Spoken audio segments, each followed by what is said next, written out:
The Hellion expanse was a quiet region of space, too quiet. Kind of quiet that made even hardened warriors uneasy. The kind of quiet that felt intentional, manufactured, like a predator holding its breath before the strike. For 3 cycles, Admiral Verkul had waited among the stars, his fleet 5,000 Dominion warships glittering like a metallic storm across the void. The command decks buzzed with restrained anticipation.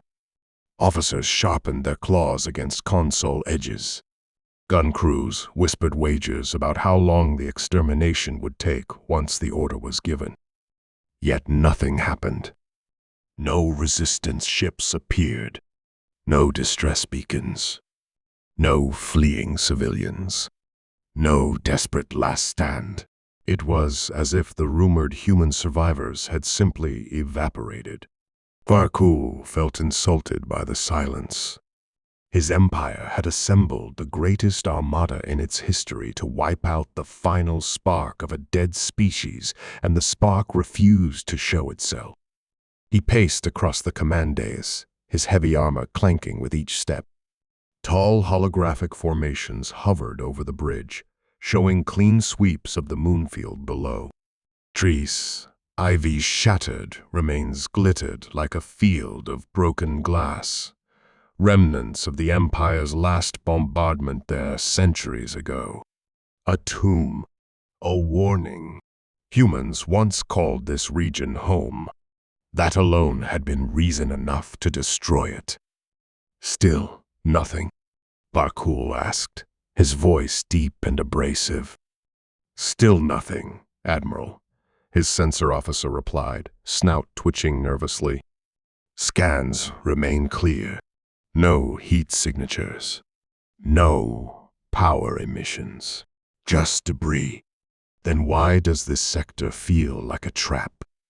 The Admiral muttered. No one answered. They didn't dare. Verkul's instincts were legendary. He had once sensed an ambush before his fleet even emerged from hyperspace, saving 20,000 lives. If he felt unease, then the rest of the crew felt it too, like a pressure building behind their eyes. He stared at the shattered moon below and allowed a low growl to escape his throat. Perhaps the humans truly are extinct, his weapons master offered. Perhaps the last rumors were false. No, Verkul said sharply. They're here. I feel it. And he was right. The warning chime cut through the bridge like a blade. One sharp ping, then another, then a third, more frantic. The sensor officer's frill stood straight up. Admiral contact. The holodisplay shifted. A single dot pulsed on the outer perimeter of the armada. One small signal drifting lazily toward them. Verkul frowned. A ship? No, too small. A drone? No power signature. Debris? He snapped. No heat decay. No tumbling. It's maintaining trajectory. The officer hesitated. It's coming directly toward us. Under its own movement. The entire bridge leaned forward. Magnify, Verkul ordered. The view expanded, stars blurring. It was no ship. It was no drone. It was a pod. A small metallic sphere, scorched black by time and war. Barely 3 meters in diameter. Tiny, insignificant, yet undeniably purposeful. A faint, dying trail of ionization drifted behind it like a ghostly veil. Identify markings, Verkul demanded. The bridge lights flickered as the image rotated, and there, etched across the hull, were symbols none of them had seen in centuries. Rough, half-melted but unmistakable. TAIS. A silence fell over the room, thick and suffocating. Translate, Verkul said, though part of him already knew. The linguistics officer swallowed. Terran Adaptive Infantry System. The word Terran sent a ripple of dread across the crew. Human. The myth. The ghost. The enemy that refused to die quietly in history records. The species the Dominion had been proud to exterminate.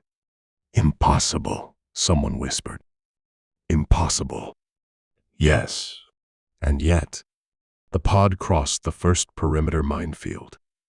Instantly, every mine's core dimmed. One after another, hundreds of billions of credits worth of automated defenses simply went dark, drifting in space like dead insects. Sensor glitch, Berkul said, but his voice was no longer sure. No glitch, Admiral, the sensor officer whispered. The mines all deactivated simultaneously. Something shut them off. The laughter began, not mocking this time, but strained, shaky. The sound of soldiers trying to reassure themselves. The pod approached the second line of defense, the automated interceptor net. Thousands of drone fighters activated, forming a lethal sphere of plasma cannons and railguns. Finally, Verkul muttered. The drones locked onto the pod. The pod did not alter course. Fire, the Admiral growled. But the drones didn't fire. Instead, they dipped in formation, then wavered, then fell from the sky like dying birds, power signatures collapsing in a wave of synchronized failure. The net unraveled. Drone hulls tumbled into the void lifelessly. Gasps filled the bridge. What is shutting our systems down? The weapons master stammered. Verkul's claws dug into the command rail, scraping deep gouges into the metal. That pod. The pod glided to a halt directly in front of the flagship. Then, for the first time, it moved with intention. A seam cracked open along its side. Panels folded back like petals. A humanoid silhouette rose from inside. Armored, broad, tall, human. The figure stepped fully into open space. No suit, no visible oxygen supply. Nothing but ancient armor that pulsed with faint blue veins of energy. The visor retracted, revealing a face marked with old wounds and older fury. Cold, steady eyes stared directly into the flagship's viewport. Every warrior on the bridge instinctively stepped back.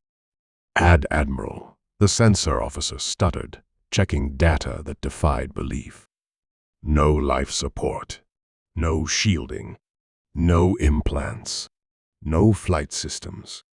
He's standing in space as if the void itself obeys him, Verkul whispered.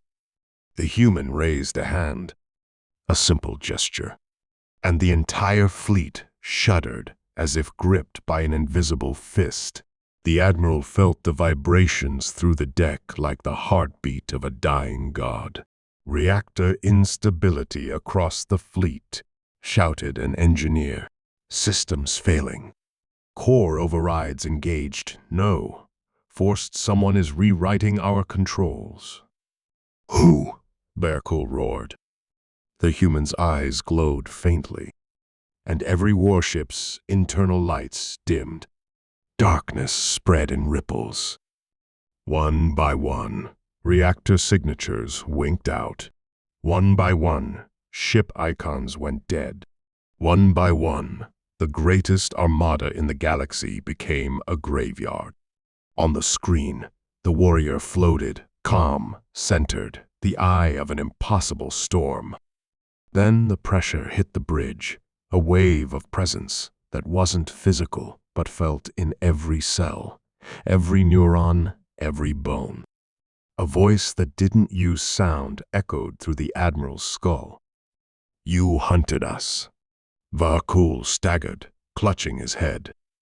You burned our worlds.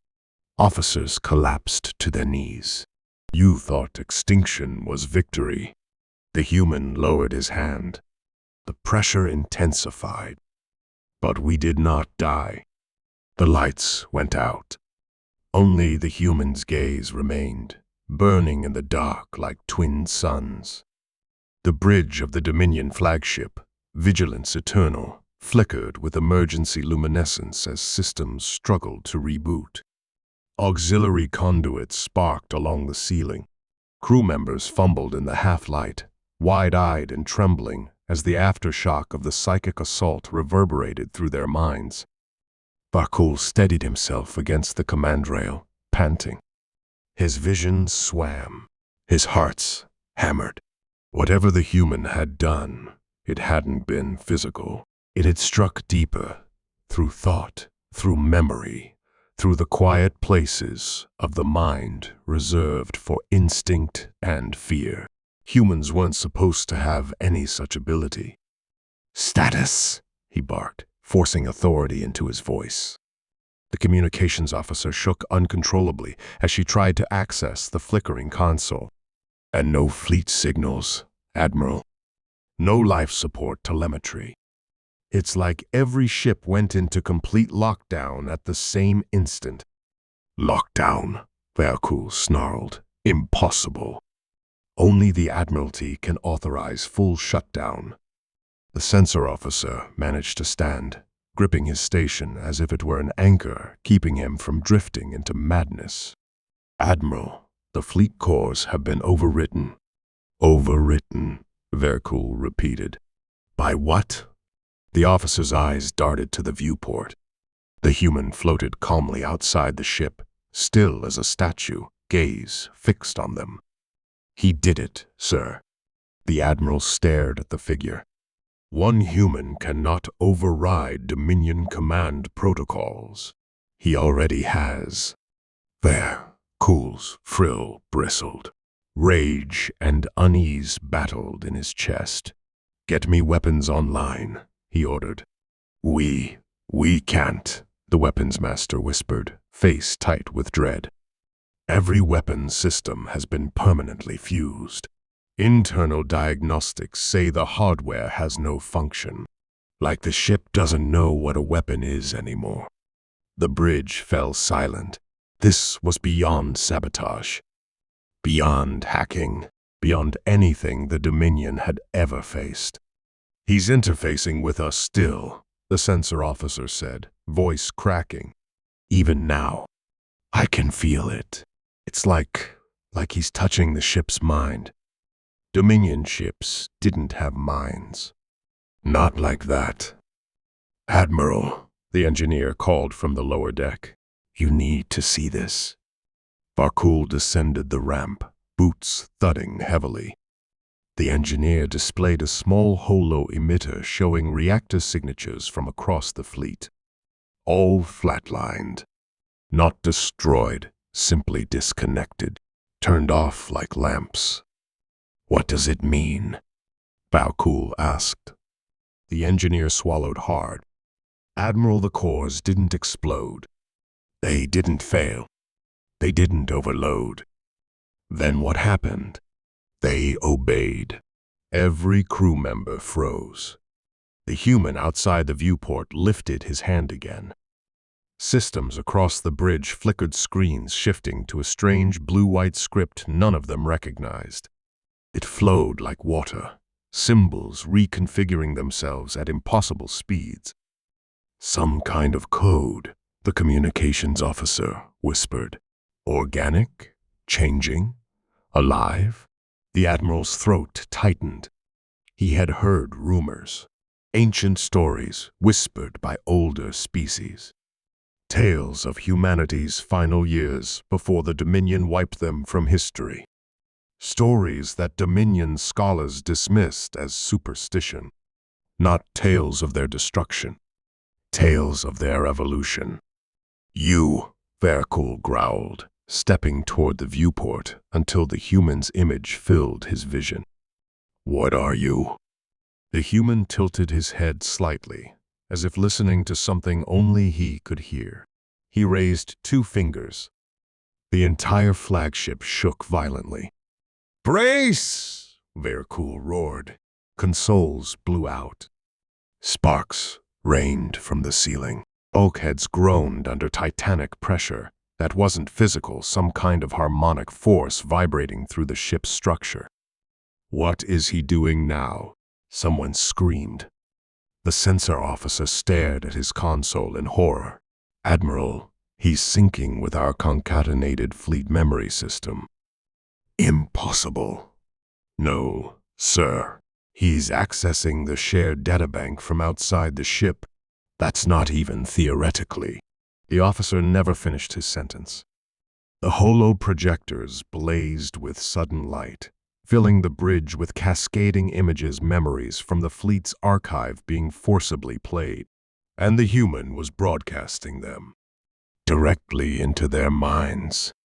They saw the Dominion's first bombardment of Earth, the cries of civilians drowning in molten streets, the burning of forests, the shattering of cities, the fleets hunting the last arcs of human resistance through the stars. Images they all knew, images they had been proud of. But now the memories felt sharp, merciless, echoing with pain they had never intended to acknowledge.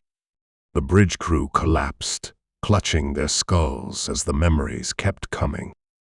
1,000 massacres, 1,000 worlds burning, 1,000 screams. Varkul resisted them, but only barely. Then the memories changed. They saw humans in cold sleep aboard colossal arcs, hidden deep in the void arcs the Dominion never found. Arcs where humans evolved, adapted, became something more than biological. Something intertwined with energy itself. Something that could touch systems with thought. Something that could merge with the quantum layers of reality. The human drifting outside was one of them. An apex of a species pushed to extinction. A weapon shaped over 1,000 years of exile. When the memories faded, half the bridge crew could barely breathe.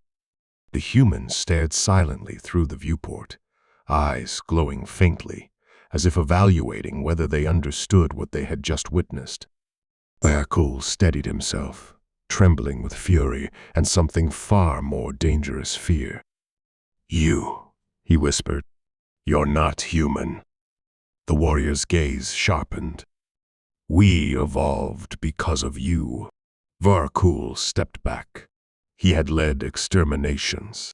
He had crushed rebellions. He had burned civilizations to ash. But never, not once, had he confronted something he could not comprehend, could not fight, could not even categorize. The figure outside raised one hand again, palm outward. The Admiral felt the pressure building in the air. Systems hummed. Lights dimmed. Every nerve in his body screamed the truth. This was not an attack. This was a warning, a promise. And it was only the beginning. Space had never seemed silent to Admiral Varkul until this moment.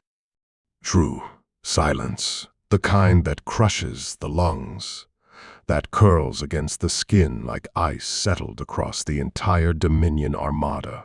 The flagship floated amid 5,000 warships, each one a titan of destruction, each engineered to crush civilizations with one volley.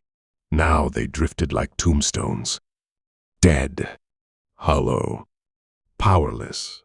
The human hovered before them, a solitary figure suspended in the starlit void. No propulsion, no shield signature, nothing that should have allowed survival. Yet he stood there with the stillness of an ancient monument, as if gravity and vacuum were beneath him. The bridge crew watched with a terrified reverence, unable to look away. "Admiral," the sensor officer whispered, "he's initiating something."